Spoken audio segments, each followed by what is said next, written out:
prepare yourself. They told you this was a story meant to lull you into slumber, a quiet whisper of the past. They lied. This is not calm. This is the screaming, chaotic, blood-soaked genesis of the most powerful empire the world has ever known. This is the history of America, and it begins not with ships, but with a catastrophe no one saw coming, a world frozen in a death grip. Can you believe that this vast, sprawling land, this epicenter of modern civilization, was once nothing more than a tectonic fever dream? A monstrous collision of continental plates, tearing the very crust of the earth apart, forging mountains that screamed skyward in violent protest. We must rewind the clock, not decades, not centuries, but to a time so impossibly ancient, the very concept of man was a distant, wet whisper in the evolutionary void. We are talking about the age of the Pangaean supercontinent, a monolithic slab of rock that finally, agonizingly tore itself in half, leaving the North American landmass adrift, a solitary, massive battleship sailing into destiny. Decades of geologic warfare, eons of ice and fire, sculpted this arena, this future battleground. The sheer scale of the forces involved, volcanoes the size of small nations, ice sheets miles thick, dwarfs any human conflict that would later unfold upon its surface. This land was waiting, silent and terrifying, for its first guests. And those guests, they didn't arrive on luxury liners. They didn't arrive with maps or treaties. They arrived because the world itself was dying around them, chasing them with an unrelenting, frozen malice. They were the desperate few, the survivors of the glacial maximum, peering across a desolate, terrifying vista. Imagine the sheer, paralyzing terror of that moment. The sea levels had plummeted, sucked dry by the colossal, greedy maws of the polar ice caps. The water was gone, replaced by a temporary, treacherous bridge of frozen dirt and rock.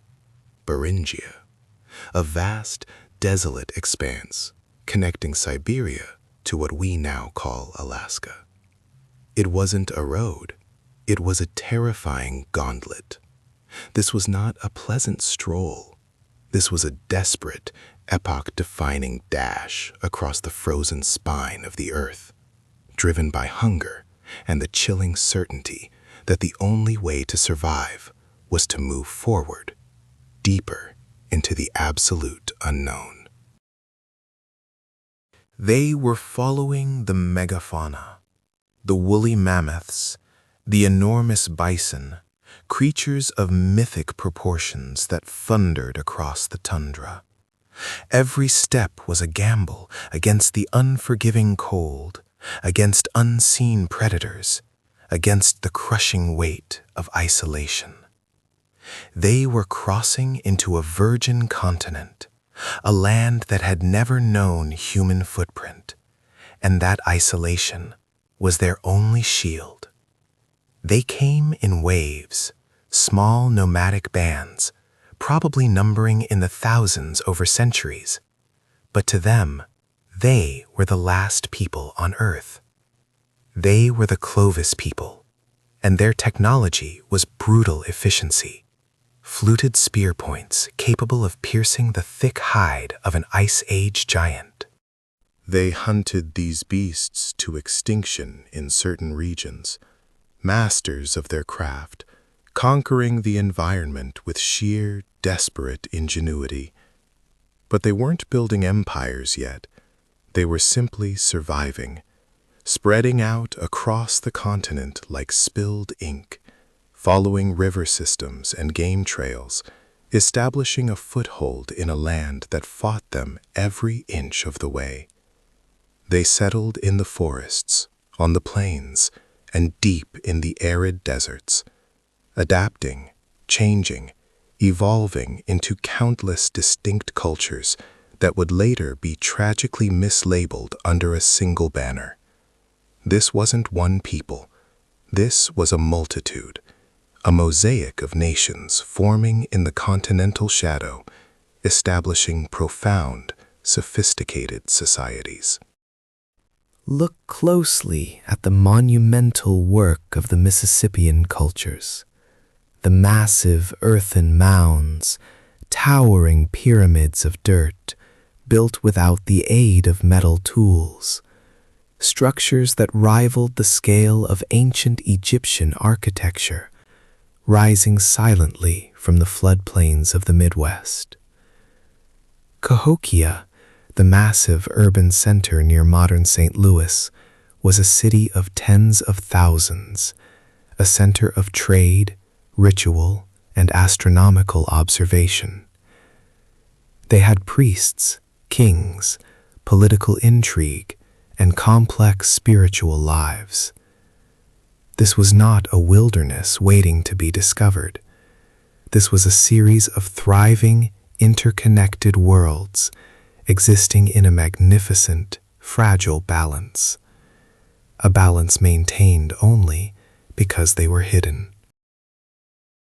They had no concept of the horrors brewing across the ocean, no warning of the disease, the greed, and the catastrophic clash of civilizations that was hurtling toward their shores like an unstoppable comet. For 10,000 years, they lived in magnificent isolation, unaware that their sheer existence was a ticking clock. The world they knew was about to be obliterated. Their only mistake?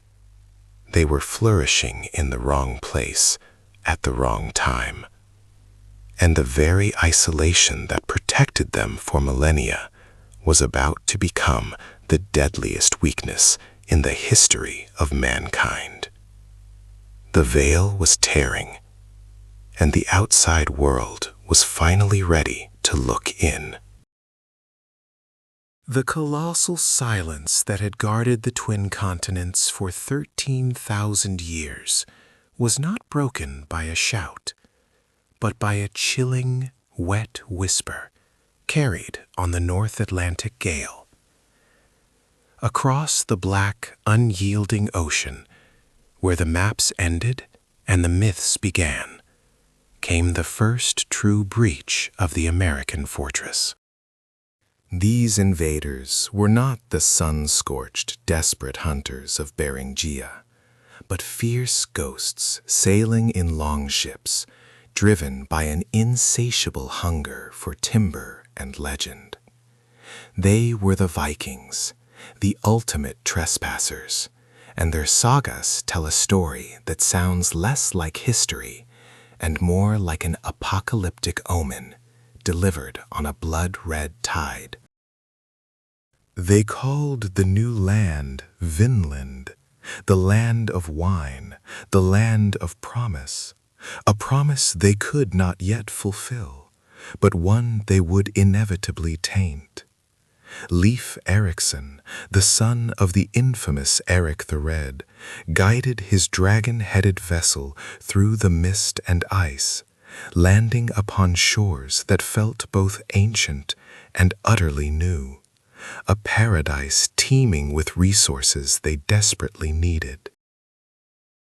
But the welcome was brief, brutal, and utterly unsustainable. The Skraelings, as the Norse disdainfully called the indigenous people, met the invaders with a fury that stunned even the legendary Viking warriors. These were skirmishes, yes, small, localized horrors that ended in retreat, but they were the first tiny cracks in the dam of isolation.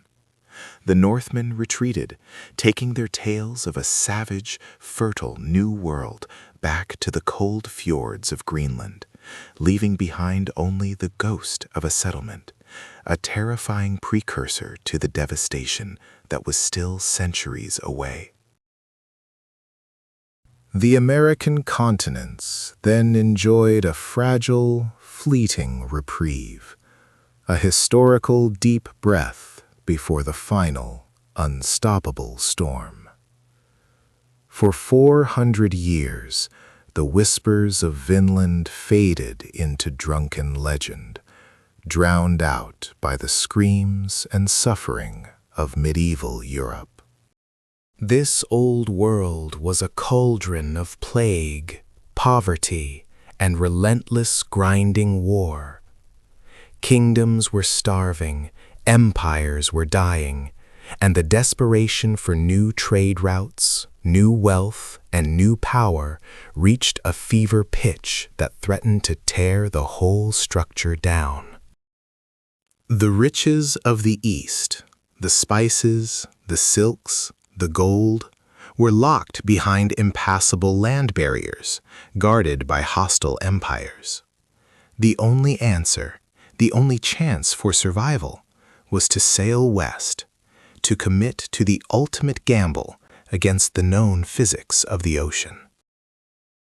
It wasn't curiosity that drove them. It was pure existential dread, amplified by the greed of kings and the fanaticism and chaotic as the Atlantic itself. Christopher Columbus. He was not a hero. He was a desperate gambler, armed with flawed maps and an almost suicidal conviction. His mission: to find Asia by sailing west. His fatal, catastrophic error was underestimating the sheer, staggering size of the planet, ensuring he would crash headlong into the isolated shores of the Americas. Instead, October 12th, 1492, the date when the two separate histories of humanity, the isolated and the globalized, smashed together in an irreversible, echoing catastrophe. When Columbus's three small, pathetic ships, the Niña, the Pinta, and the Santa Maria, scraped onto the beaches of the Bahamas, it was not merely a landing. It was an interdimensional breach. Imagine the scene: the Taino people, living in a world defined by communal peace and an abundance of life, suddenly confronted by pale, metal-clad men emerging from towering wooden monsters floating on the sea. Their entire cosmological framework dissolved in that instant.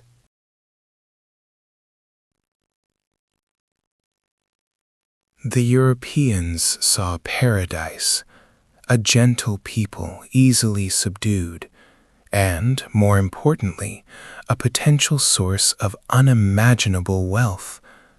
Columbus immediately misunderstood everything. He saw docile servants and demanded to know where the gold was, a maniacal obsession that would define the next 2 centuries of conquest. But the true weapon, the invisible assassin carried in the very breath and touch of the newcomers, was not the arquebus or the sword. It was the disease. Measles, smallpox, influenza. Germs that had been domesticated and absorbed by the immune systems of the Old World became biological weapons of mass destruction upon contact with the utterly naive immune systems of the New World.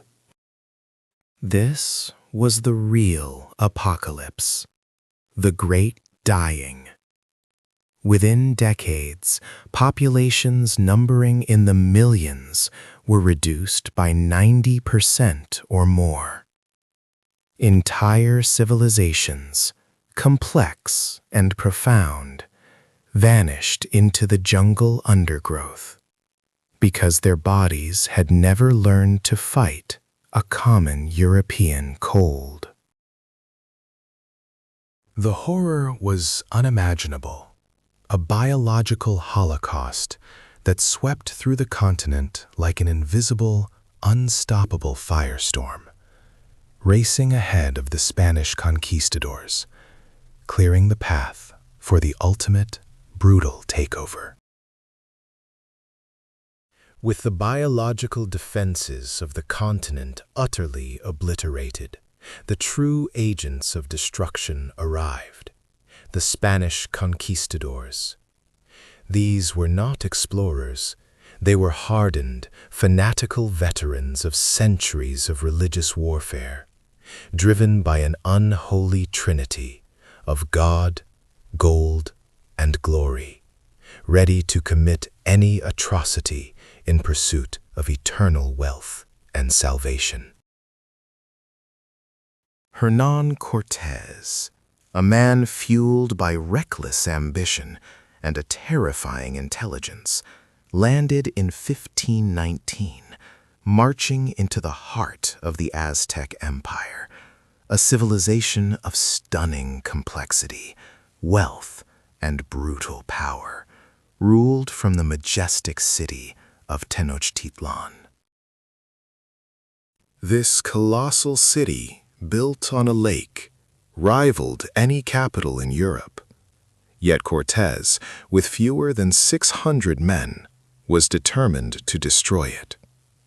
He leveraged the deep political fractures, the subjugated tribes who hated the Aztec dominion, turning the continent's internal strife into his deadliest ally.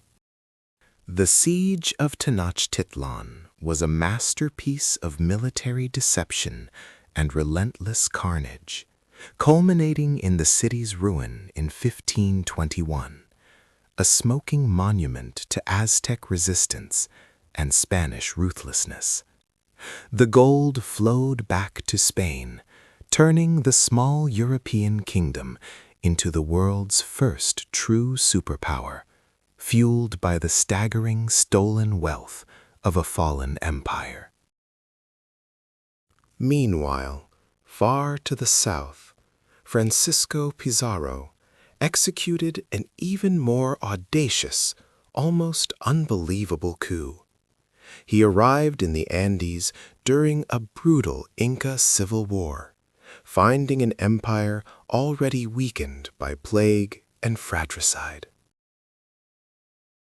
With a mere handful of men, Pizarro captured the Inca emperor Atahualpa in 1532 through a stunning act of treachery at Cajamarca.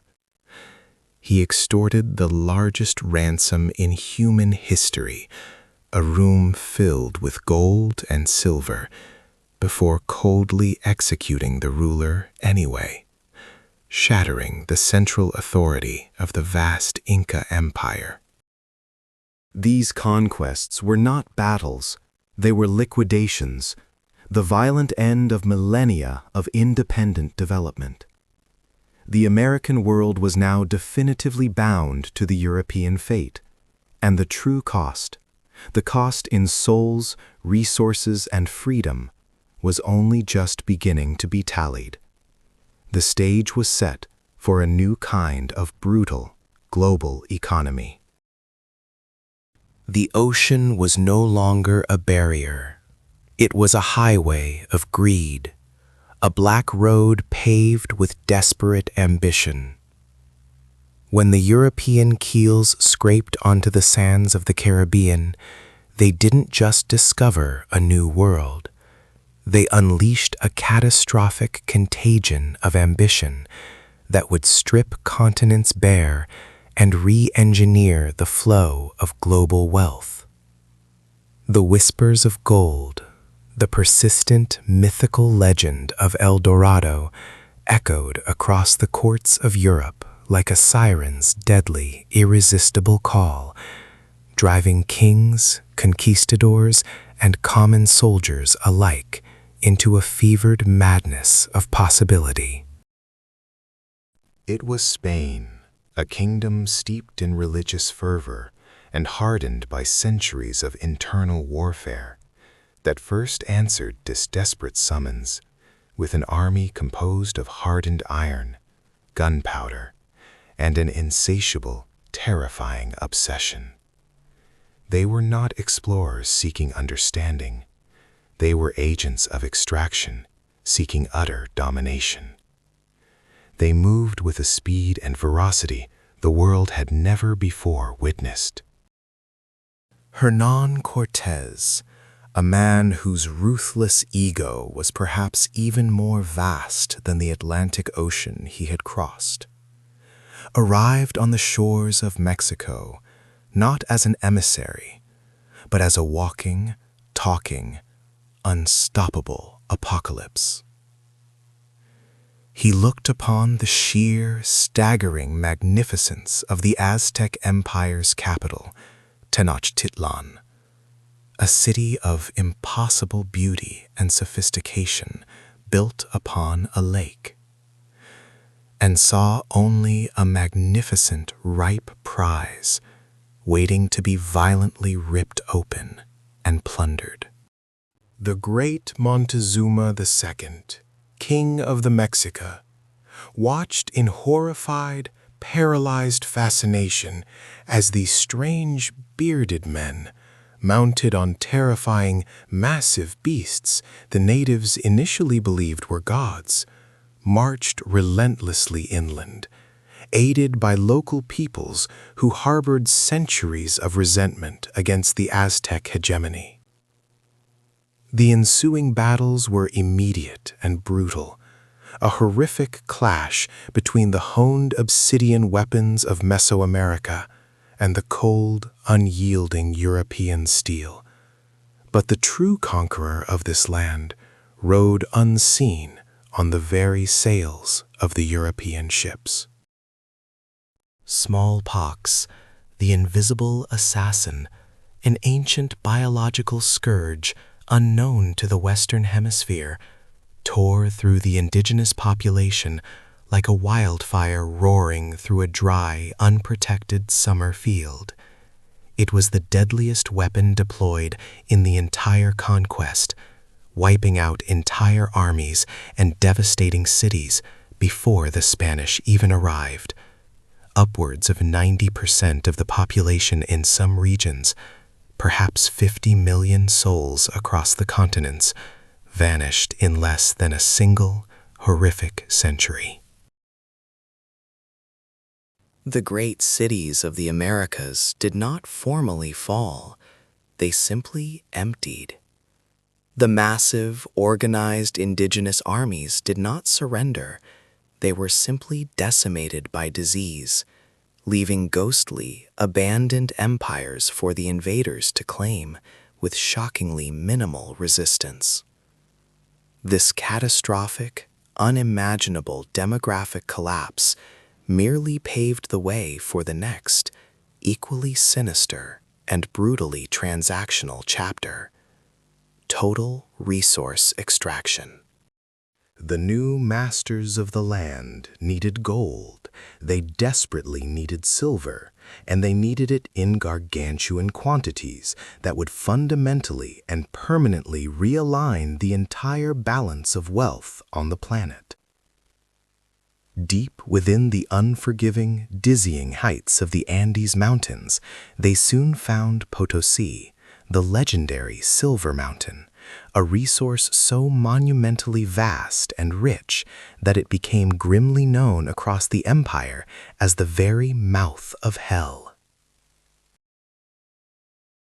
This single, monstrous, unforgiving vein of silver, ripped from the ancient rock, became the fiercely beating, black heart of the entire Spanish global empire, literally fueling and inflating the economies of Europe, Asia, and the nascent capitalist world order, establishing the first truly global trading system built entirely on American resources. But this staggering, unprecedented wealth came at an equally unbearable human cost. creating an immediate and desperate demand for forced, unending labor.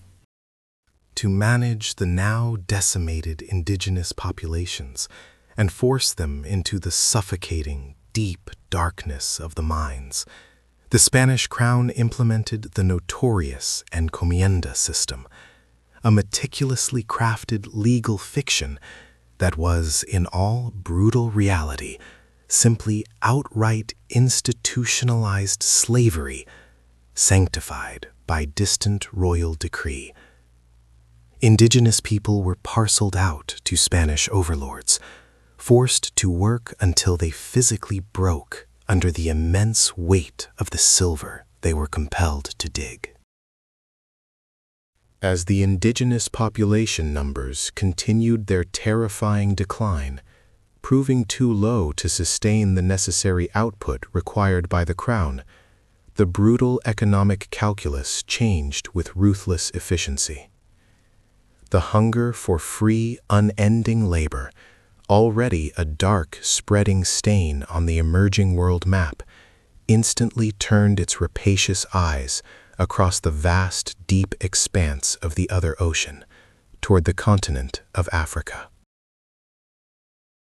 The transatlantic slave trade, which would become the single greatest forced migration in human history, and the deepest moral wound in the American story, began to accelerate, rapidly replacing one unfathomable tragedy, and crimes of American wealth were being laid on a bedrock of stolen life and forced suffering, South and North alike.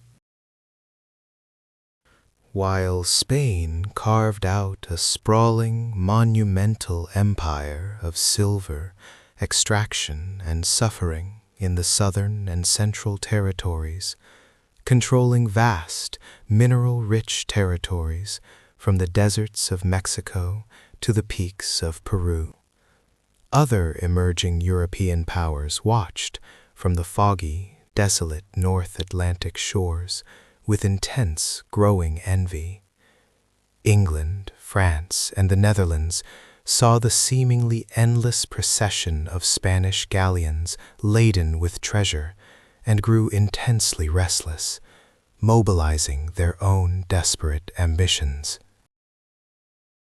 They were not immediately seeking grand gold mines. They were initially seeking a faster trade route to the riches of Asia, the elusive, mythical Northwest Passage, a geographical loophole that would allow them to bypass the Spanish and Portuguese chokehold and global trade. But what they eventually found instead was a territory far harsher, far colder, and infinitely more challenging, a land that ruthlessly demanded resilience and survival over quick conquest and easy plunder. This northern challenge set the stage for a distinct, decentralized, and equally fraught history, one characterized by competing colonial endeavors, religious zealots, and a desperate, fragile reliance on early trade with indigenous peoples. The seeds of intense geopolitical rivalry were sown across the entire continent, promising centuries of bloody warfare for ultimate control of this stolen world. The age of frantic gold discovery was rapidly ending. The age of sustained, competitive, devastating colonization was about to erupt. The world had cracked wide open, but the prize was not yet claimed. Spain, intoxicated by the rivers of silver flowing from Potosi, believed its mastery over the Western Hemisphere was divinely ordained and absolutely secure. They were arrogantly wrong. The scent of untapped riches, beaver pelts worth a king's ransom, fertile soil promising agricultural dominance, and the still mythical shortcut to Asia, drew every hungry, desperate European predator to the fray. The Spanish monopoly was dissolving in a tempest of greed, ambition, and international espionage. Suddenly, the vast, empty map of North America became the most contested chessboard on Earth, where nations risked their entire treasuries and their standing armies, not just for conquest, but for sheer survival in the global power struggle. Into this crucible of chaos marched the French. Unlike the Spanish fixation on gold and subjugation, the French quest was initially driven by a geographical phantom, the Northwest Passage. They sought a path through the frozen northern labyrinth that would bypass the Spanish-controlled seas and unlock the infinite wealth of the Orient. This dream led explorers like Jacques Cartier deep into the brutal, unforgiving wilderness, charting the mighty St. Lawrence River, a vein of ice and water leading into the heart of the continent. While the passage remained a beautiful lie, the French stumbled upon a true empire, the fur trade. Samuel de Champlain, the father of New France, didn't conquer with gold. He conquered with alliances and commerce, establishing Quebec in 1608 as the fortress controlling the strategic gateway to the interior. Their strategy was unique and terrifyingly effective for resource extraction. Maintain small, mobile populations, integrate deeply with specific indigenous nations, most notably the Huron, and create a massive, lethal supply chain of beaver pelts that draped the nobility of Europe in warmth and status. This wasn't settlement.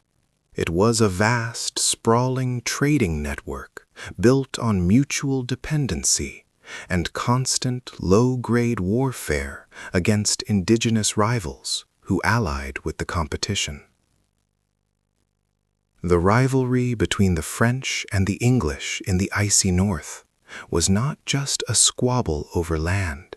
It was a merciless, existential battle over the future wealth of the entire world, played out in the deadly silence of the boreal forests.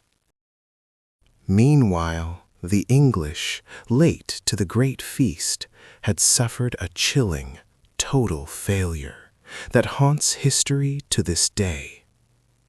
The Roanoke colony, established in 1587, vanished without a trace, leaving behind only the cryptic whisper of the word Croatoan carved into a post. It was a horrifying testament to the raw, untamed power of the continent to simply swallow human ambition whole. But the crown's hunger was insatiable. In 1607, funded by the desperate gamble of a joint stock company, the English tried again, establishing Jamestown, Virginia. This was not a pilgrimage or a triumphant conquest. It was a malarial, desperate scramble for existence. Located in a disease-ridden swamp, the settlers, mostly gentlemen ill-equipped for manual labor, quickly succumbed to starvation, internal strife, and the unforgiving climate. The infamous starving time of 1609-1610 was a descent into primal madness, a period where desperation drove men to eat leather boots, rats, and, in the most chilling accounts, the remains of their own dead neighbors. It was a fight against nature, against disease, and most critically, against the powerful and organized Powhatan Confederacy, who watched these weak, invasive newcomers with rising fury. The fragile survival of Jamestown hinged on the brutal authoritarian leadership of John Smith and the introduction of a new, highly addictive cash crop, tobacco, a plant that demanded endless land and endless labor, guaranteeing centuries of expansion and servitude. Tobacco was the true poison that secured the English foothold. It made the land unbelievably valuable and guaranteed that the settlers would never retreat, sealing the fate of the native inhabitants who stood in the way of the endless green fields. But the drama was not limited to commerce and conquest. A darker, more dogmatic motivation soon swept the northern shores: religious fanaticism. While the French and the English in Virginia sought profit, a new wave of settlers arrived in New England seeking purity and divine mandate. The Pilgrims, arriving on the Mayflower in 1620, sought a radical separation from the perceived corruption of the Church of England. They landed not on gold, but on rock and snow, facing a terrifying first winter that decimated their ranks, surviving only through the timely, miraculous intervention of indigenous aid. Their small colony at Plymouth was but a prelude to the true invasion. A decade later, the Puritans arrived in massive, organized fleets, determined to establish a city upon a hill, a flawless, divine commonwealth that would serve as a holy beacon to the entire world. Led by men of iron will and boundless religious certainty, the Massachusetts Bay Colony exploded onto the scene. This was colonization driven by ideology, where intolerance was the first law, and dissent was punished by banishment or death. They did not see the wilderness as a challenge to overcome, but as a vast, empty canvas ready to be perfected according to God's strict instructions. Their goal was absolute moral and territorial dominance. This zealous, uncompromising drive for religious purity and land ownership set the stage for the most devastating conflicts yet. The era of hesitant exploration was over. The era of total, catastrophic war for the soul and soil of the continent had just begun, fueled by tobacco, pelts, and the unshakable belief in divine right. The era of total, catastrophic war for the soul and soil of the continent had begun. But the true horror was not the battles fought between Europeans. It was the mechanism designed to fuel them. The soil of the New World, once merely dirt that yielded reluctant crops, was now treated as a gigantic, blood-soaked ledger, ready to accept the ultimate debt of humankind. No longer were the colonists content scratching out a meager existence. They were building empires of smoke and sugar, and the profit margin was demanding an infinitely renewable source of expendable human life. The fragile experiment of indentured servitude, where desperation met temporary, fleeting contracts, was failing the insatiable, industrial-scale greed of the land barons. They needed permanence. They needed property that could be bought, sold, and worked until death without the slightest inconvenience of freedom or expiration.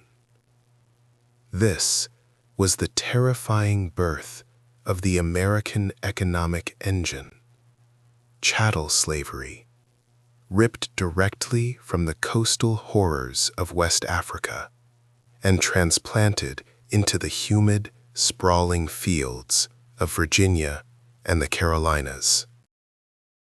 It was a malignancy, a moral catastrophe so profound that it would define the next 2 centuries of American destiny, securing fortunes for the elite while guaranteeing unimaginable suffering for millions trapped beneath the iron fist of racialized capitalism. The scent of sweet tobacco and the relentless clanking of chains became the defining aroma of the South. While the tidewater gentry suffocated under the weight of vast monoculture plantations ruled by a self-appointed aristocracy who lived in perpetual simmering fear of both slave revolt and the restlessness of poor white settlers, the North was forging a different, yet equally ruthless, destiny. Up in the frigid air of Massachusetts Bay, the Puritans, those grim, unsmiling exiles obsessed with moral purity and eternal damnation, were convinced they were building a literal city upon a hill, a beacon of God's absolute, uncompromising truth. But their faith was deeply, inextricably intertwined with finance. Their prayer books were balanced meticulously by their ledger books. They perfected the intricate, exploitative art of the triangular trade, where rum distilled from Caribbean sugar, manufactured goods, and the stolen human cargo of the Middle Passage moved in a relentless, unforgiving cycle of maritime commerce. These pious, serious men made astonishing fortunes that smelled faintly of salt and misery, solidifying their economic dominance through shipbuilding, banking, and the ruthless exploitation of market demand. The colonial map was splitting into 2 profoundly different, antagonistic economies, a terrifying rift that history would later force open with bayonets. But the struggle was not merely internal, confined to the 13 narrow strips of English dominion along the coast. Across the vast, untamed western frontier, the dense forests were breathing with fear, caught between the 3 great giants of Europe, who viewed the continent as merely a prize to be seized, not a home to be respected. Spain clung desperately to the scorching deserts of the south and west. France, through its formidable coureurs des bois, wove a massive, intricate network of fur trade, diplomacy, and military outposts stretching from the Great Lakes down the entire length of the Mississippi River. And England, pressed against the Atlantic coast, was consumed by a hungry, almost pathological desire for expansion. This was not a civilized border dispute. This was a global cage match played out in the terrifying, unforgiving American darkness.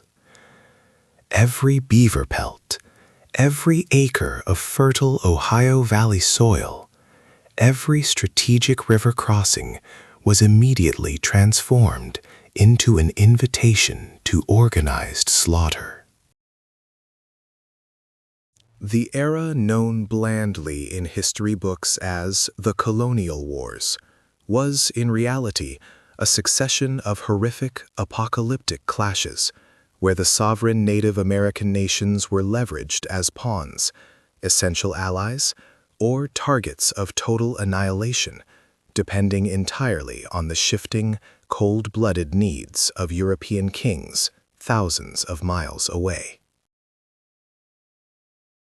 The final, decisive conflict, the war that would ultimately decide the fate of the entire continent and truly ignite the latent American spirit of independence, was already brewing in the cold, dense obscurity of the Ohio Valley. The British demanded the French withdraw immediately from their crucial, recently erected forts, but the French commanders laughed, secure in their deep established alliances with the Algonquin and Huron nations.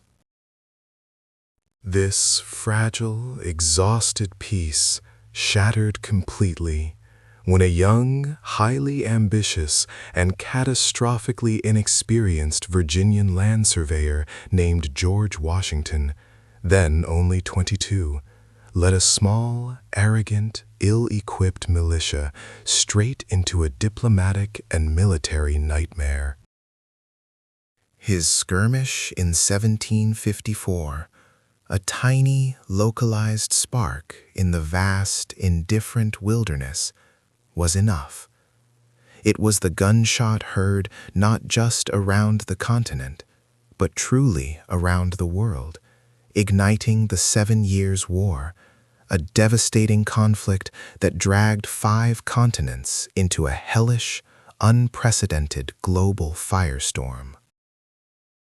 Suddenly, the remote forested fate of Fort Duquesne, the sophisticated political maneuvering in Berlin, the profitable sugar fields of the Caribbean, and the rugged frontier of Pennsylvania were all inextricably, violently linked by the pursuit of raw imperial power.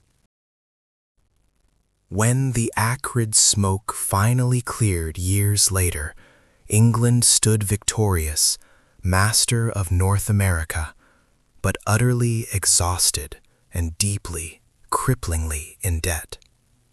France was humiliated, stripped of nearly all its valuable North American holdings, leaving only a bitter, festering desire for ultimate revenge that would soon prove disastrous for England.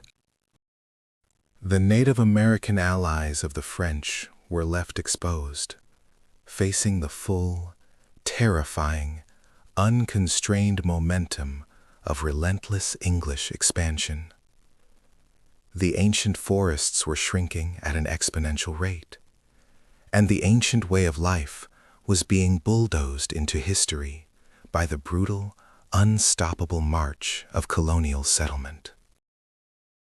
But the military victory was, in the end, a devastating poison pill for the British Empire itself.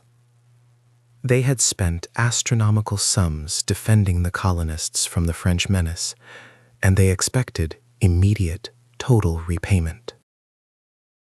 The very people who had loudly demanded protection from the French threat were now viewed by London not as fellow citizens with rights, but merely as assets to be exploited, their commerce taxed, and their burgeoning industrial capacity strictly controlled.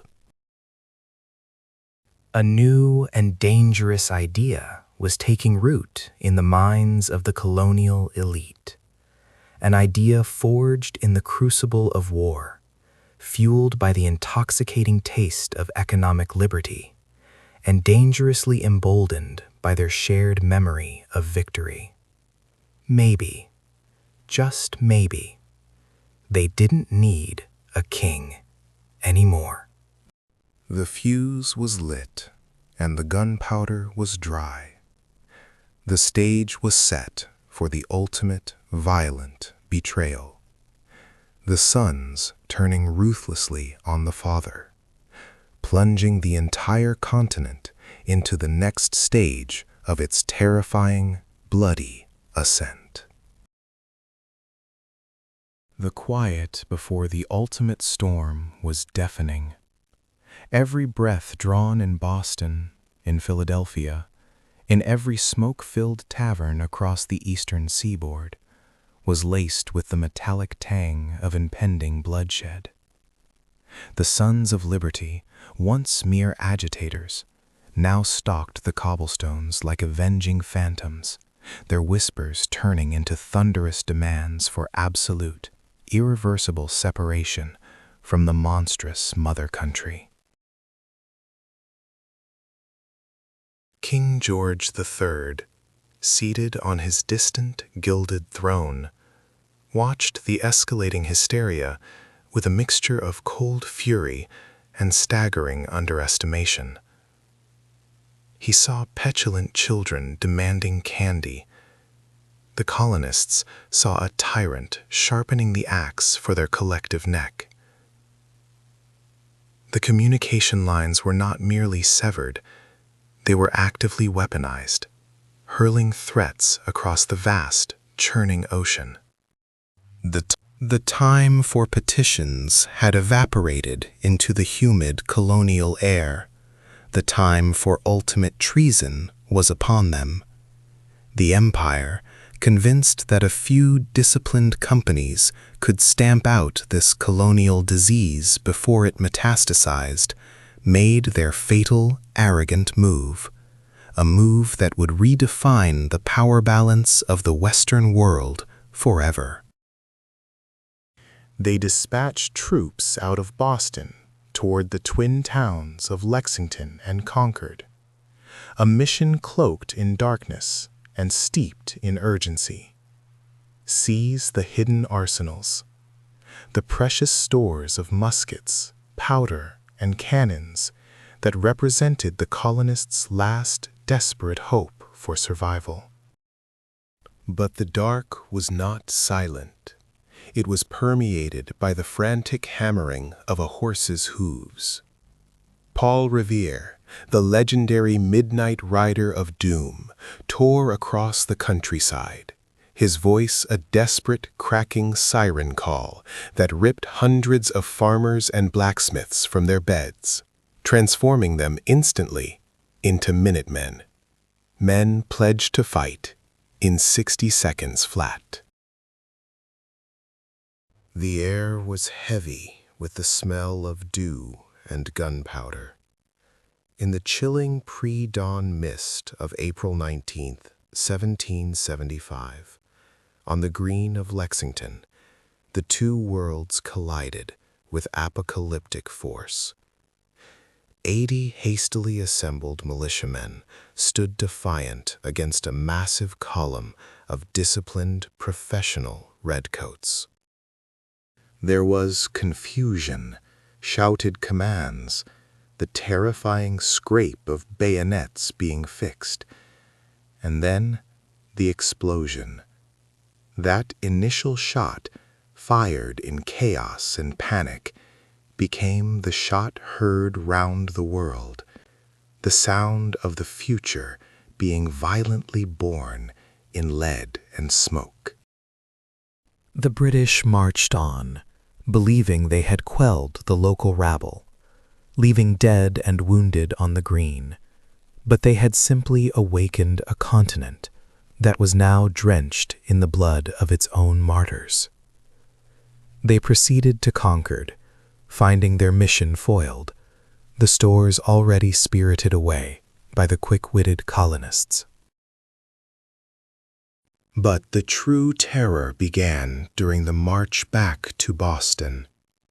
The column of redcoats, accustomed to formal European warfare, suddenly found themselves surrounded by an invisible, savage enemy.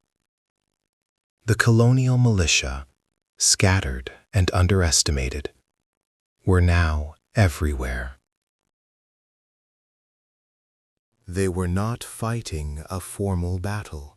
They were fighting a ghost war, sniping ruthlessly from behind stone walls, trees, and barns, utilizing the brutal, savage tactics they had perfected during generations of frontier survival and fighting the native tribes in the unforgiving wilderness. The precision lines of the British regulars dissolved into a panicked, bloody retreat, a humiliating, agonizing 9-mile gauntlet of fire, harassed every single step of the way by an enemy they couldn't see, but could certainly feel. This was not a skirmish. It was a massacre of imperial ego. The colonists had tasted blood, and they wanted more. The news of Lexington and Concord tore through the colonies like wildfire, galvanizing the Second Continental Congress in Philadelphia. The time for cautious diplomacy was officially over. The time for outright, irreversible, treasonous war had arrived. They needed a leader, a figure of such unimpeachable moral gravity and iron will that he could somehow forge a functional army out of this collection of terrified farmers, arrogant gentlemen, and desperate immigrants. Their eyes fell upon a towering Virginian planter, a man of immense physical presence, scarred by previous wars, but possessing the singular, almost mythological stoicism required for the task. George Washington. He did not seek the command, but when the mantle of ultimate authority and terrifying responsibility was placed upon his broad shoulders, he accepted it with a chilling, quiet resolve. He was named Commander-in-Chief of the newly minted Continental Army, an army that existed only in theory against the greatest, most devastating military power the world had ever known. Washington's first, impossible task was to turn these ragged, hungry, ill-equipped battalions surrounding Boston, many of whom would rather go home and harvest their crops, into a force capable of standing against the professional, bayonet-wielding, overwhelming might of the king. And then came the desperate, brutal clash at Bunker Hill, just weeks later. The colonists, entrenched atop Breed's Hill, were ordered to conserve their precious, meager ammunition in a desperate gamble against the incoming tide of scarlet coats. Don't fire until you see the whites of their eyes. The ensuing battle was a vortex of smoke, noise, and sheer, unrelenting terror. The British marched uphill 3 times, their redcoats offering perfect targets, their arrogance costing them thousands of men. Though the colonists eventually ran out of powder and were forced into a desperate retreat, the psychological victory was absolute and catastrophic for the empire. The cost to the British was devastatingly high, the highest casualty rate of any single engagement in the entire war.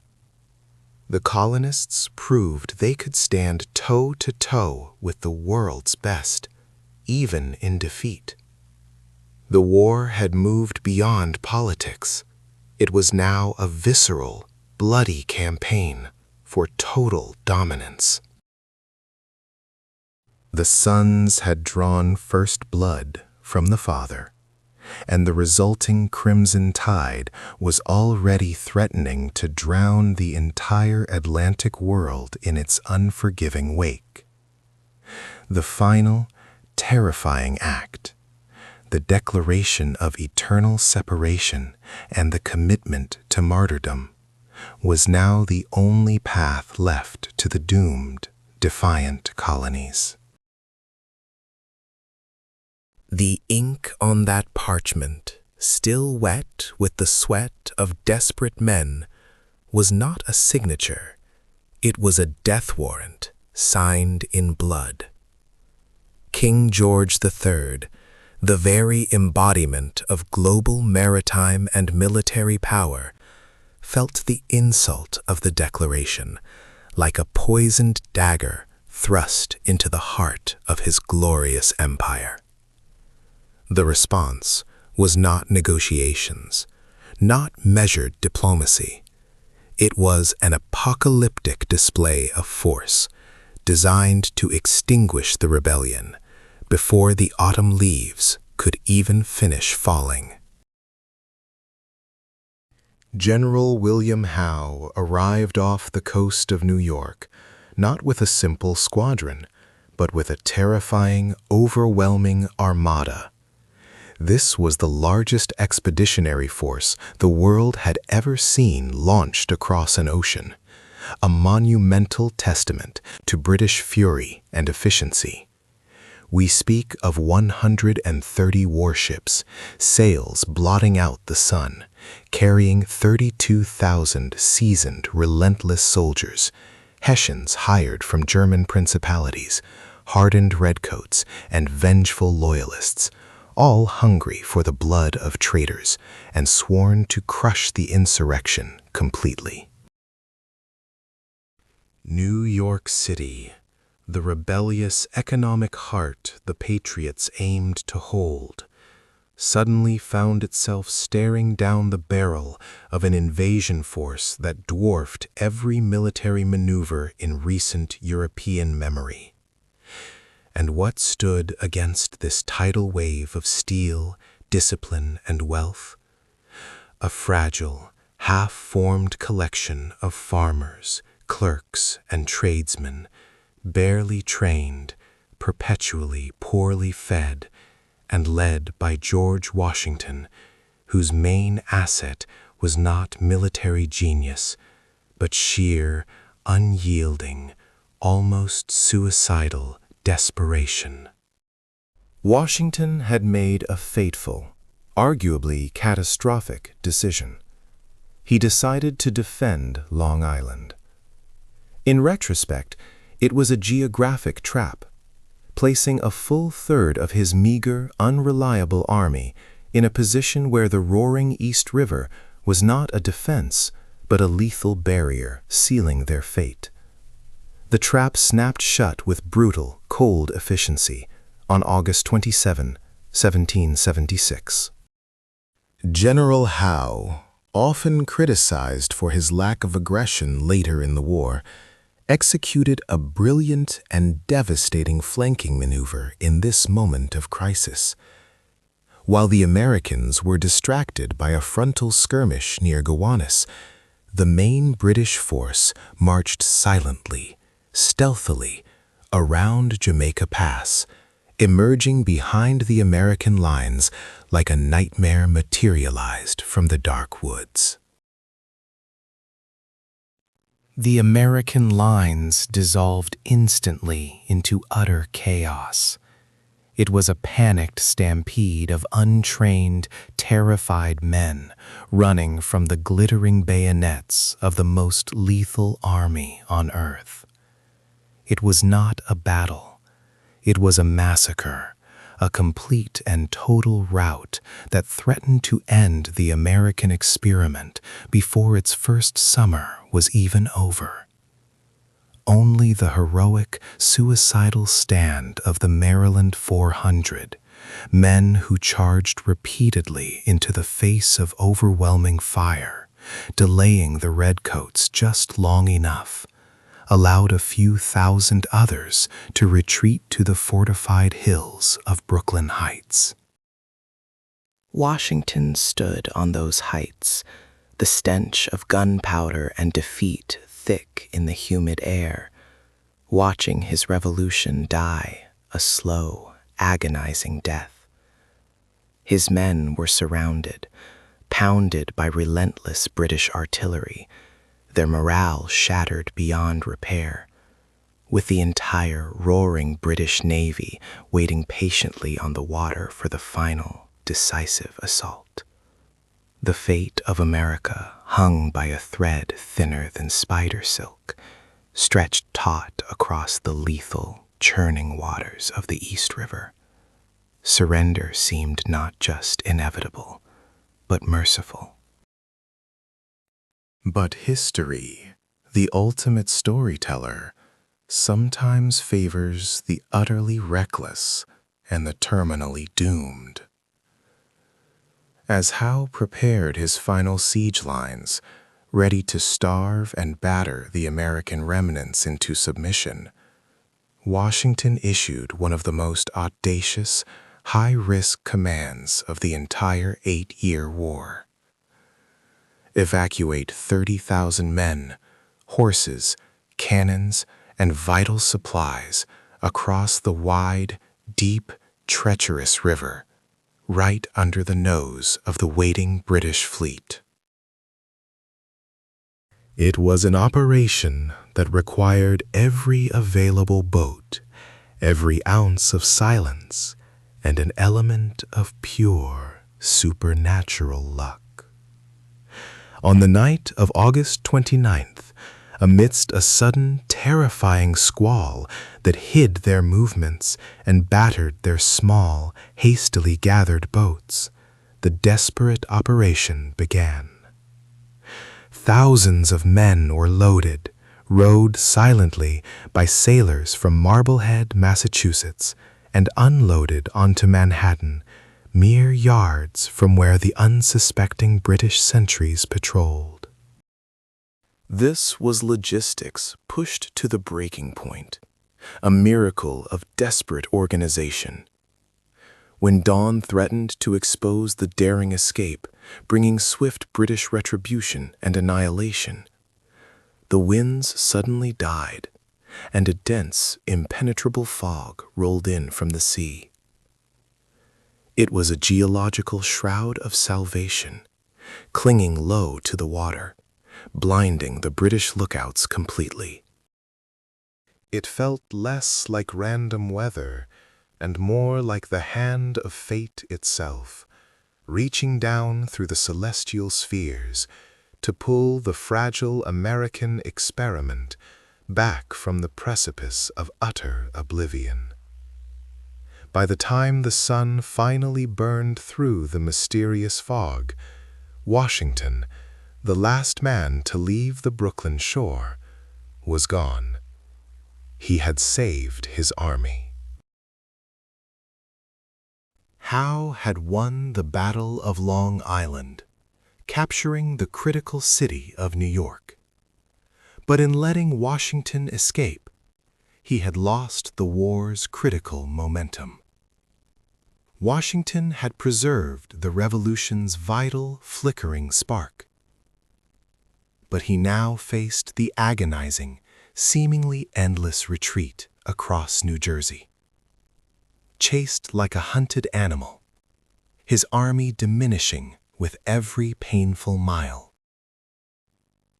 The winter of 1776 was a time of pure, bone-aching despair for the revolutionaries.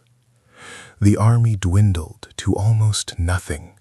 Enlistment contracts expired daily, and the Continental Congress fled Philadelphia in terror of the advancing redcoats. The cause was considered lost by nearly everyone watching from Europe.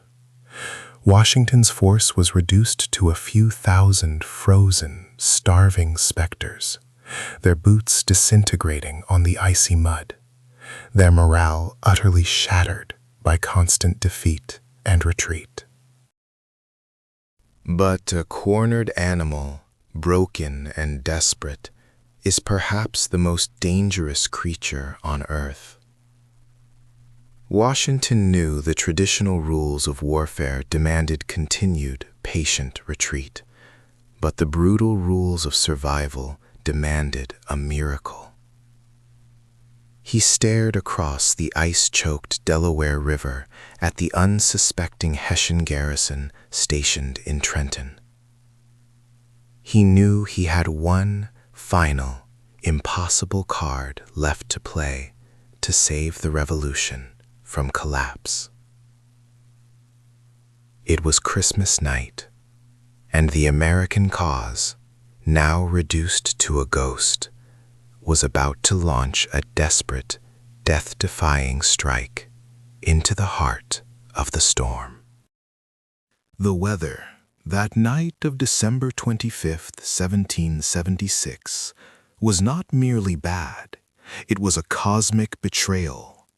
Wind howled like 1,000 banshees across the frozen landscape. Sleet sliced through the threadbare uniforms of the Continental Army, and the terrifying, churning ice of the Delaware River was a greater barrier than any British cannon. Washington had staked everything, his legacy, his life, the very idea of America, on this single impossible night.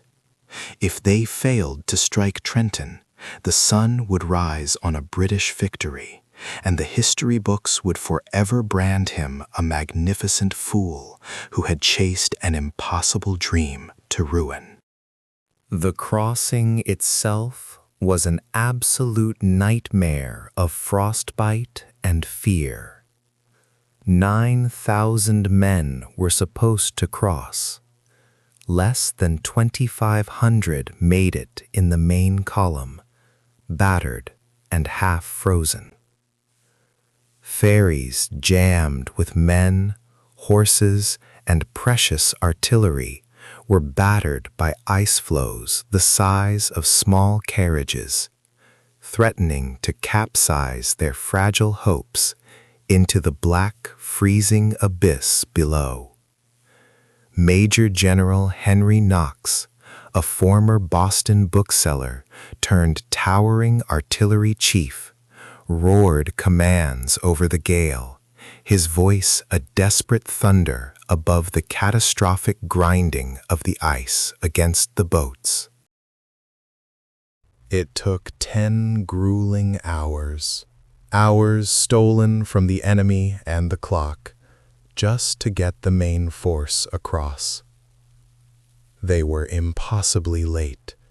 They were frozen to the bone. They were utterly exhausted, stumbling onto the New Jersey shore with the dawn already threatening to expose their audacious move and consign them to certain death. The plan demanded precision timing. The reality was chaos held together only by sheer, desperate will, fueled by the knowledge that retreat was not an option. Failure meant instant annihilation.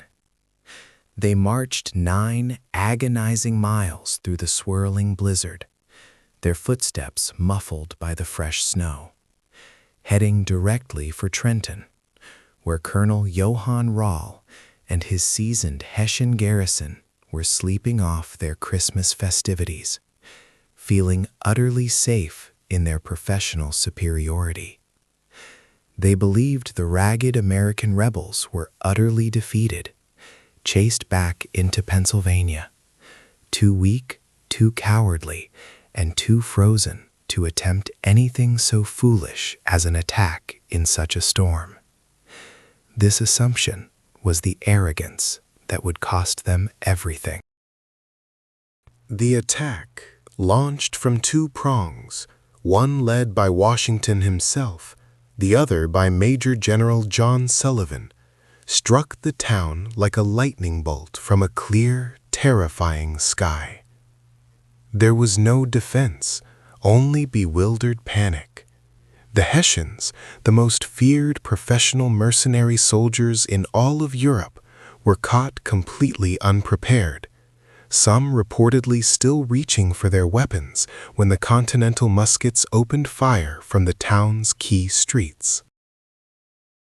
The sheer, visceral shock of realizing the broken, ragged Americans they thought they had chased into oblivion were now standing in their town square, screaming defiance, was enough to shatter their legendary resolve.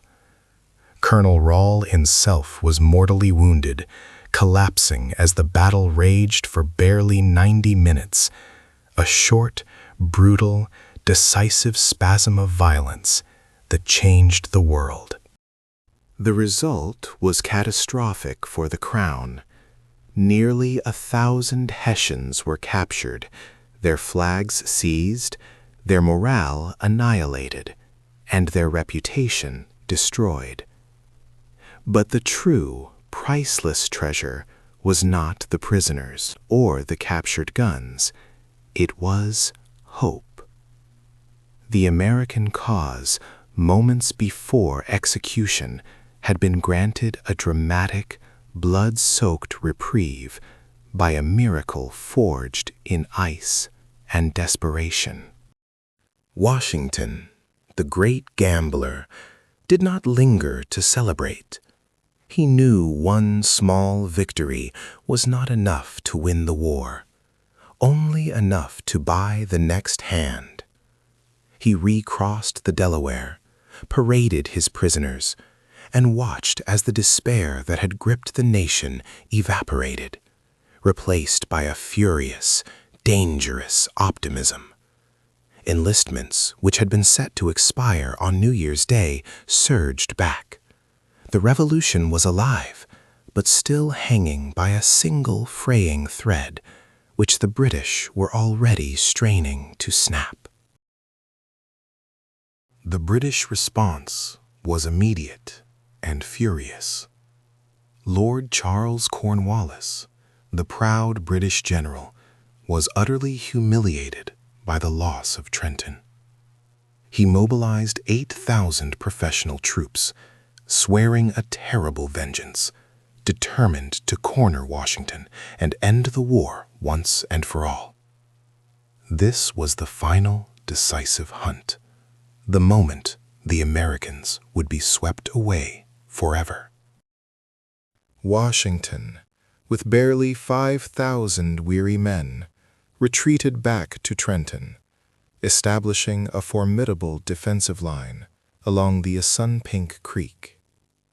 On January 2nd, 1777, Cornwallis arrived, pressing his superior forces, convinced he had finally trapped the Americans between his army and the river. Night fell, and Cornwallis, with deadly professional arrogance, decided to wait until morning to deliver the killing blow. "We've got the old fox safe now," he reportedly boasted, settling in for the night. "We'll bag him in the morning." But Washington was not merely a fox. He was a phantom and a master tactician.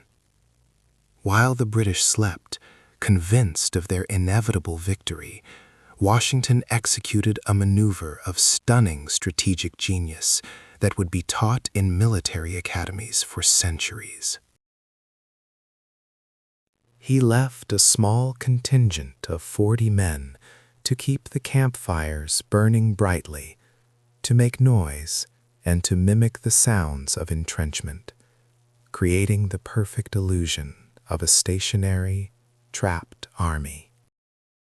Then, under the impenetrable cloak of utter darkness, the entire Continental Army silently slipped away, marching around Cornwallis's flank on a secret, grueling night march across frozen secondary roads toward Princeton. They were aiming for the undefended British supply base and the rest of the British reserves stationed there. The surprise was absolute. On the morning of January 3rd, 1777, as Cornwallis awoke to find Washington's camp empty, a ghost fire burning for a ghost army, the Americans were already clashing violently with British regiments near Princeton. It was a vicious, close-quarters fight, and at one point the American line buckled and began to break under heavy fire. In that moment of critical peril, Washington himself rode fearlessly into the very teeth of the fire, galloping ahead of his men, rallying his shattered troops with a personal, suicidal courage that shocked the enemy and electrified his own soldiers.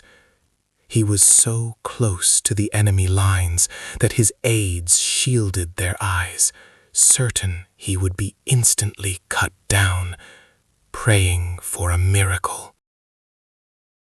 But his dramatic, unyielding presence held the line. The Americans pushed through, seizing Princeton, routing 3 British regiments, and capturing hundreds more prisoners.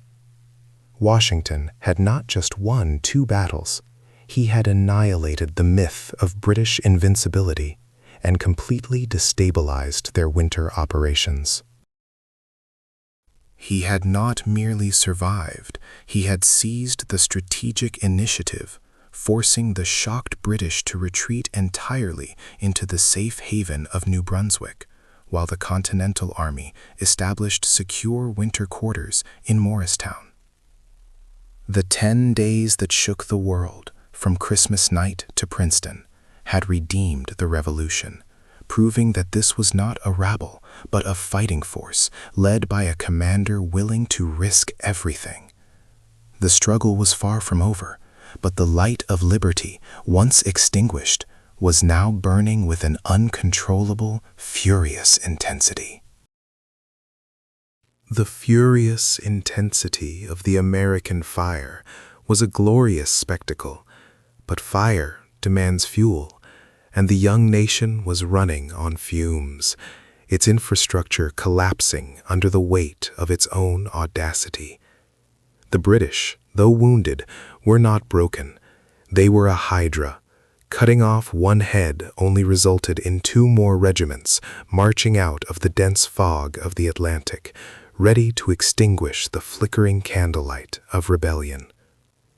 General Washington, the silent, relentless architect of defiance, watched his army dissolve, not on the glorious fields of battle, but in the brutal, unforgiving grip of the American winter.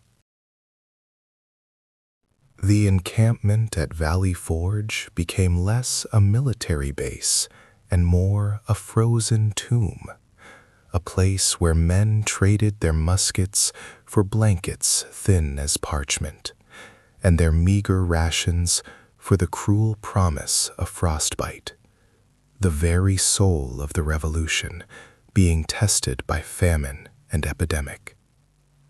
This was the true, agonizing test of the Revolution, not against the shining bayonets of the redcoats, but against the biting, existential despair that gnawed at the morale of every patriot, threatening to consume the movement entirely. Hundreds died, their deaths silent, uncelebrated sacrifices to the gods of logistics and supply chain failure, their bare feet leaving trails of blood in the snow, a stark, visceral indictment of a government still too fractured and inexperienced to feed its fighting force. Yet somehow, in that icy, desperate landscape, a miracle of transformation began to occur, imported from across the sea, wrapped in the strict, unyielding discipline of the Old World. A foreign shadow stepped into the American nightmare. An exiled Prussian officer named Baron von Steuben, a man whose discipline was as sharp as the ice they stood upon, and whose command of English was hilariously, spectacularly lacking. He arrived not as a general, but as a relentless drill sergeant, screaming German epithets that none of the ragged colonial soldiers understood, but whose meaning was made perfectly clear by the sheer terror in his eyes. Von Steuben transformed a ragtag assembly of militias into a truly professional fighting force, forcing order from chaos instilling the cold, hard logic of European warfare into their very bones, teaching them to handle the bayonet with savage precision, and turning them from panicked farmers into seasoned killers. But the ultimate, true game changer was unfolding across the vast, tumultuous ocean, in the gilded, glittering halls of Versailles. Benjamin Franklin, the ultimate American diplomat, the bewigged lightning rod of wit and cunning, was playing the most dangerous political chess match the world had ever seen, dazzling the French court and convincing them to risk their own empire on the fortunes of a revolutionary experiment thousands of miles away. Franklin's mission was deceptively simple: convince the French monarchy, the ancient imperial enemy of Britain, to bankroll and fight alongside the American democratic cause, a move that seemed utterly insane on its face, given that the Americans were dedicated to overthrowing kings. The answer, however, was simple, terrifyingly simple: revenge, cold and calculating. The humiliating sting of defeat in the 7 Years' War still burned fiercely in the French soul, and supporting the American rebels was viewed as the perfect surgical strike against the British Empire's global dominance, a chance to bleed their adversary dry. The moment the Treaty of Alliance was signed in 1778, the war exploded violently from a localized colonial rebellion into a true world war, drawing the gaze of every European power. French gold, French ships, and French fighting men, professional soldiers and sailors, began pouring into the American theater, tipping the scales of destiny and ensuring that Britain would not be able to concentrate its entire military might against the defiant colonies. With this new threat looming, the British command pivoted its entire strategy southward, believing the massive contingent of loyalists in the Carolinas and Georgia would rise up to meet them and crush the rebellion from below. This strategic shift unleashed a brutal, savage guerrilla war in the South, fought not by formal lines and polished uniforms, but by desperate men hidden in the swamps and forests, led by figures of myth and legend, such as the elusive, brilliant commander known only as the Swamp Fox, Francis Marion. He executed impossible hit-and-run attacks, vanishing into the wilderness as quickly as he appeared, driving the British commanders to utter, frothing madness through sheer frustration and attrition. Yet, even with the French alliance secured and momentum building, the revolution nearly collapsed from within, due to the ultimate, unforgivable act of treason. Benedict Arnold, a general of undeniable talent and bravery, whose immense ego demanded more recognition and glory than he received, decided his resentment was worth the price of liberty itself.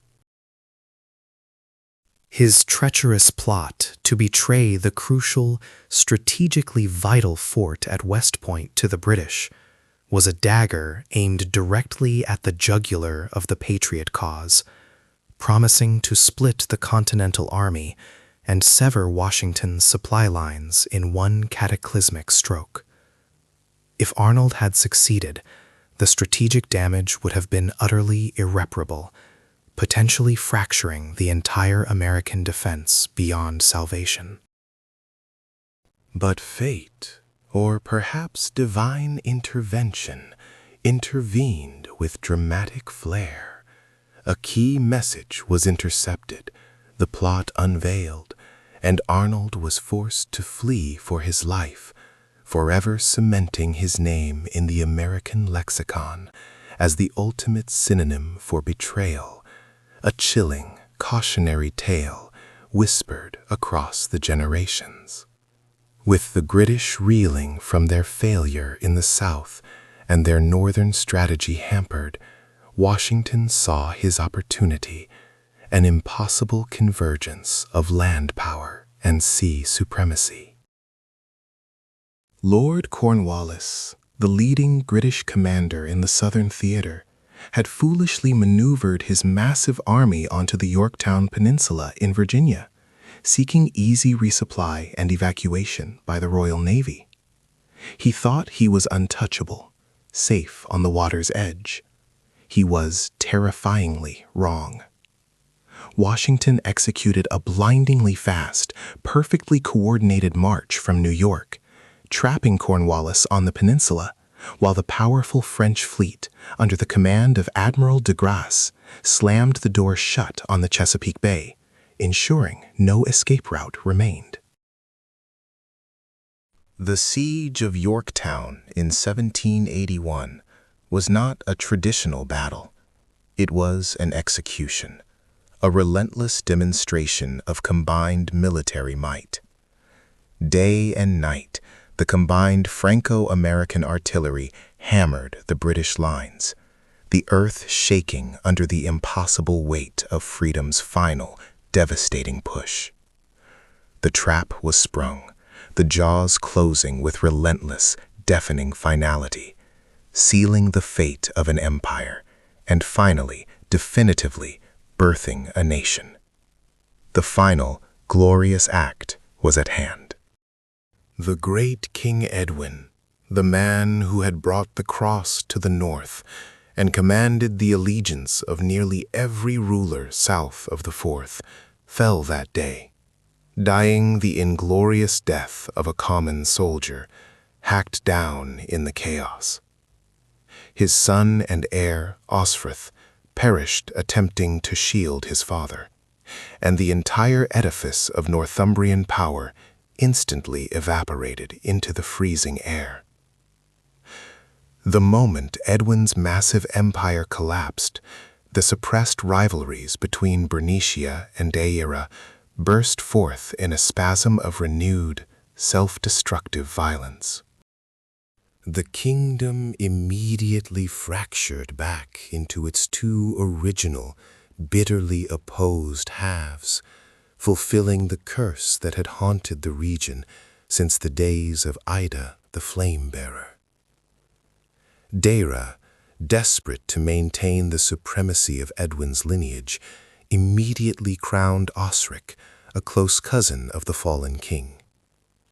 Simultaneously, Bernicia seized the opportunity to throw off the Daring yoke, calling back Eanfrith, one of Aethelfrith the Destroyer's surviving sons, who had languished for 17 years in cold exile among the Picts and Scots.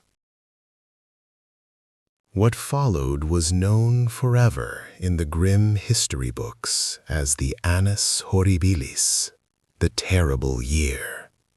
Northumbria had ceased to be a kingdom and had become a scorched, desolate killing ground, subjected to the unchecked, terrifying wrath of Cadwallon.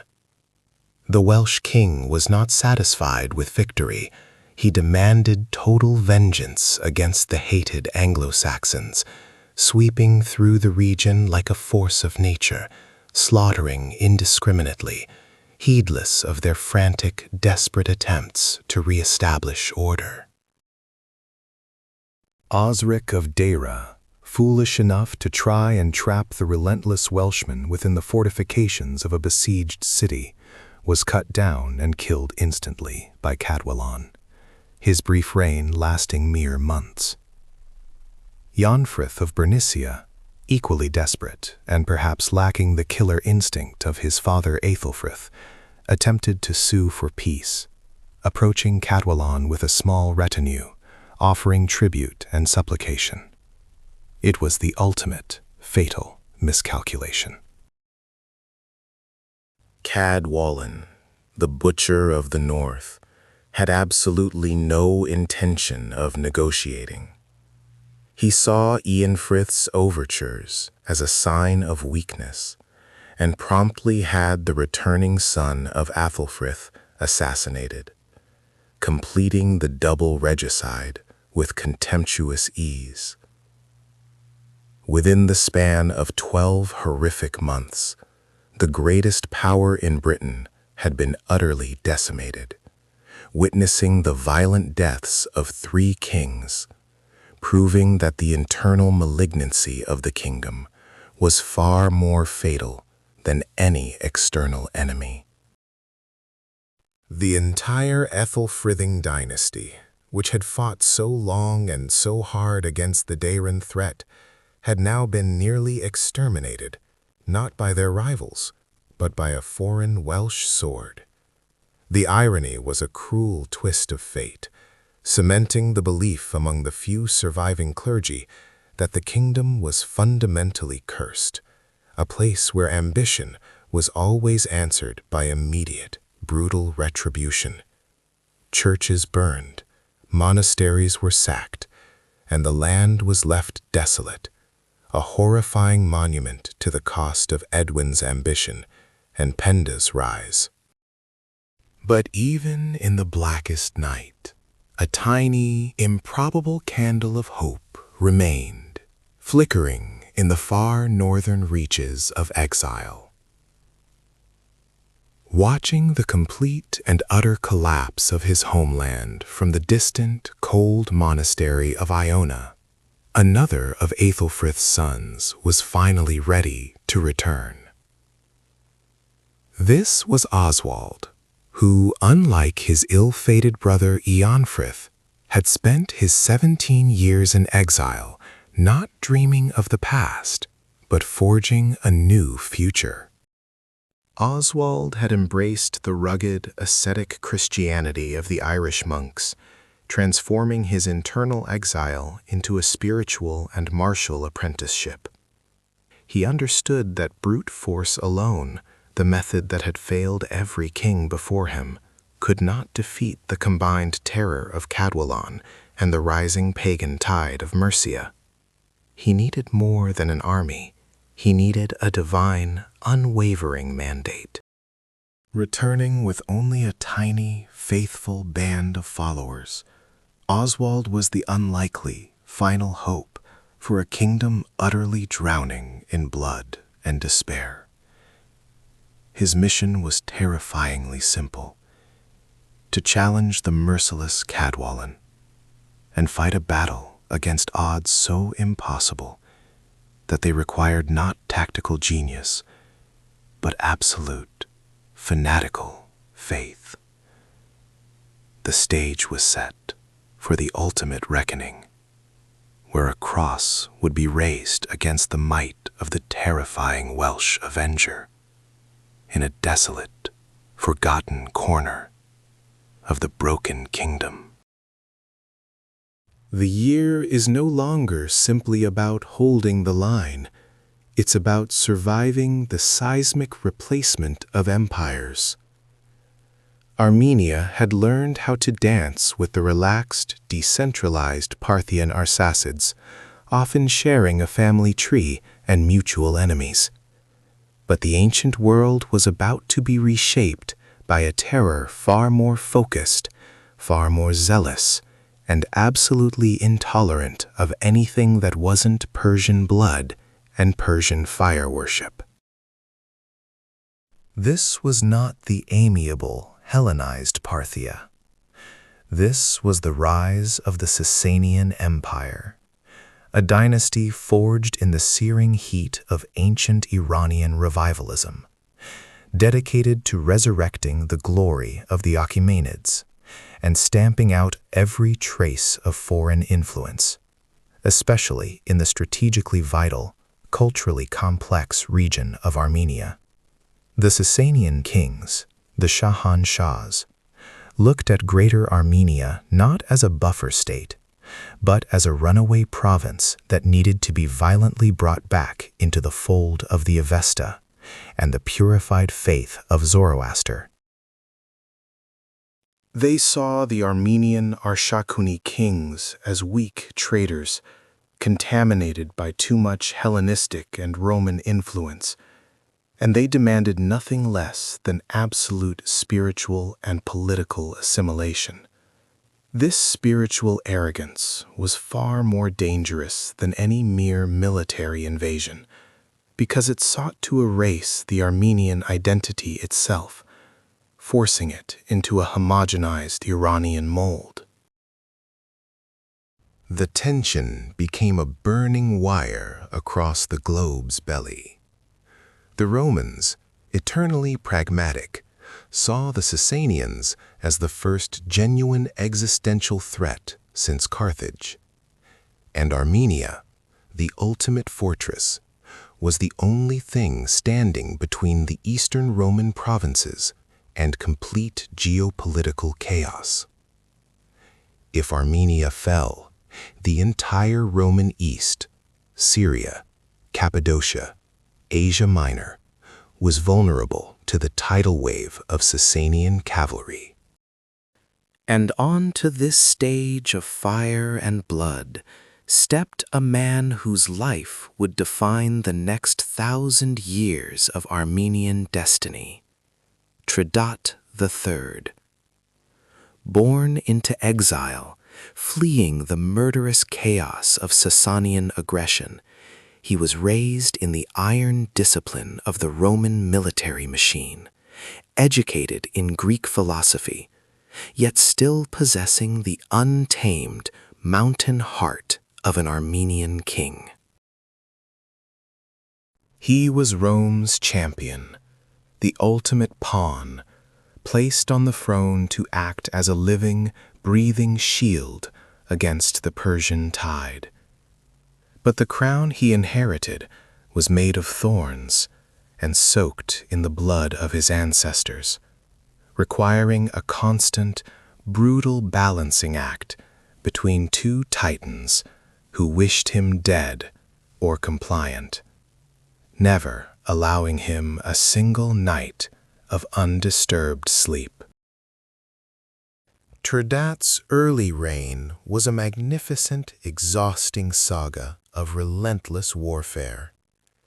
He fought the Persians in massive, bloody campaigns across the high plateaus, winning legendary victories, pushing back the Sasanian tide through sheer force of will and the incredible resilience of the Naxarar cavalry, the elite noble horsemen who were the backbone of the Armenian military structure. These nobles, holding vast ancestral lands, were simultaneously the king's greatest strength and his most persistent political headache. They answered the call to arms with terrifying loyalty when the Persians crossed the border. Yet they constantly maneuvered against the central authority of the throne, ensuring the kingdom remained decentralized and prone to internal feuds. Bohemond, the ultimate pragmatist, understood that a direct assault could not succeed. Only treachery could breach the impregnable city. He began to search methodically for the weakness, the single human flaw in Antioch's mighty armor. And he found him.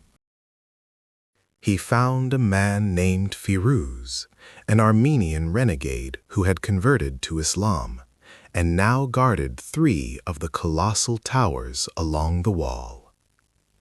Firuz hated his current masters, the Turkish emir Yagisiyan, and Bohemond discovered that this hatred ran deeper than his current loyalties.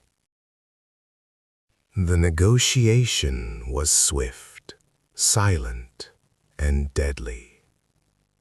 Gold was exchanged, and a secret, terrifying plan was whispered into the night wind.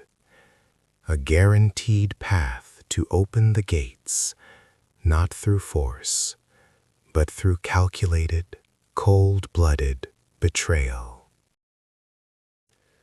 the fate of the entire First Crusade, the fate of Jerusalem itself, the fate of a generation of Europeans, now hinged entirely on the greed of one renegade guard and the treacherous, desperate resolve of Bohemond of Toronto.